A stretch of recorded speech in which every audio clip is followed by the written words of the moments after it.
feel like you just have to grind it out until you find an artist that does break it, so that way then you have that credit. Because approaching these bigger artists, it can be really hard to actually get noticed. Yeah. Because you have so much other noise of people all saying the same things. And so you have to come up with different angles. So the angles that I've been now going with are, I'll look at all the credits of whatever the song is, and I'll reach out to the writers of those, the artists or the producers. And then I'll also look on their timeline to see when they released the song.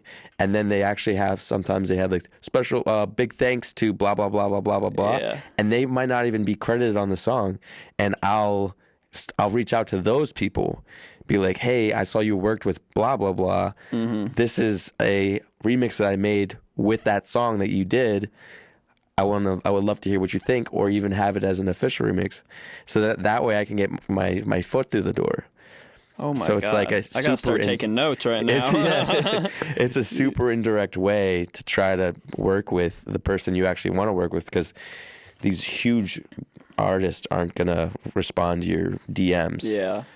Yeah. What I've been that's funny you said that. Something that I've been doing lately is, you know how like Instagram, every big, you know, producer and stuff, they have their booking email and stuff. I'm sending loops like every day to all my favorite producers' booking email. That's a good idea. They're probably just like, this isn't what this email's for, but man, if I'm spamming everyone. Really? Just like No with one's like safe. 5 loops for the day, dude. I'm coming for you. Kenny Beats, check your email. Please, I'm begging you. Oh yeah. I feel like you have a alternate persona that lives in Egypt who's also broken.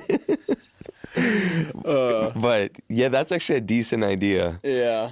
I'm just trying to like, I feel like it's like you got to pursue every possible avenue. I mean, I tried I'm just going to grind on the beats and I'm just going to get good at those. Yeah. Then it's like, wait, but I got to market on social media. And now I got to go to networking events. And now I got to send email. And like, it's like, you realize like there's no stone you can unturn. Yeah. You got to be commenting on people's socials. You got to be DMing people like just to be like, hey, I like your sound.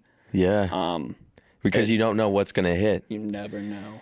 And I mean, it can be so frustrating because it's like, it's such a long game and you never know.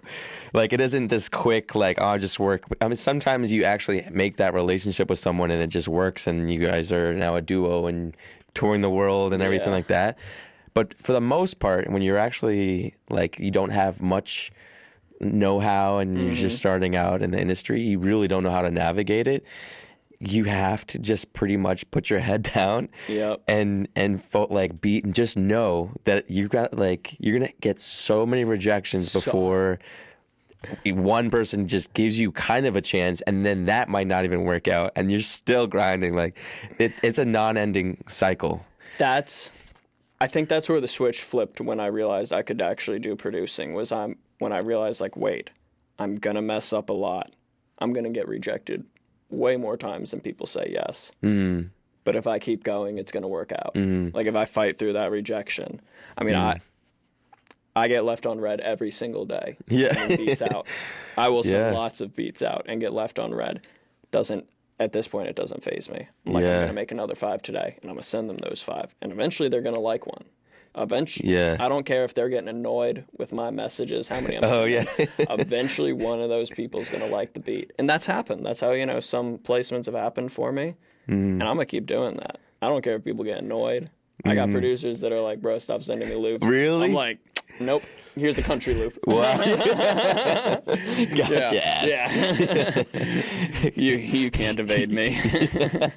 I respect the grind. That is important. But I think also a tactic that I will do is I'll see when they're doing a live show and I'll show up to their live show with a flash drive of all and actually see them in person and hand it to them. Oh my gosh. I've done it twice already so far. And I'll go as far as if it's a big venue, I'm like, I'll walk in, I'll get pat down, and I'm like, who's the manager of this whole thing? Like, who can I talk to that manages the entertainment, the artist who like, and then I'll be like, okay, do you have access to this person's green room? Could you please hand this to their manager? If I can't if I can't see them in person, I'll find a way so that I don't know if they've actually seen it, because a lot of times I'll still do it though, but I'll go as far as that to try to get my stuff heard by these people. Skrillex, Lost Kings, like oh my god, Lizard. There's a guy named Lizard who's did this really sick Millennium remix. And I saw him in person. He even said, DM me like after the show, and I'm like talking to him, and he's like, dude, like really thanks for coming out. Like I actually, he heard my stuff, he likes my stuff, and I'm like, oh, let's work. Yeah. So instead of like this constant like, hey, let's work, like, because that person's schedule is like so booked. It's like I stopped that angle of let's work to, hey, I really like the song you just released. Can you send me the stems and I'll make you a free remix? Just like straight up, I'll do something for free for you so you can see what I can do for you. So it's really different angles. It's just all about like trying to get as creative as possible to get heard. And sometimes it does work. And usually when it works out, it's like those are the best ones. Recently, like I was just kind of in a phase of DMing people, being like, hey, what do you need in terms of your music career right now, and is there anything I can do to help? That's awesome. And one guy in Memphis, Lil Yogi, he has a few releases, but he sent me his stuff, man. He hasn't dropped this main project yet, and the guy's incredible. And he was looking for a mixing engineer, and I mixed his EP. And now, there's an upcoming release that, man, when I show people these files, I think I showed you one in Guitar Center the other day. Oh, okay. That guy, yeah. Oh, nice. Man, it's like, wait, just from like networking, reaching out, shooting my shot, and offering to do something like that would be mutually beneficial, people actually respond to that. Yeah. And it's because you don't know what an artist wants.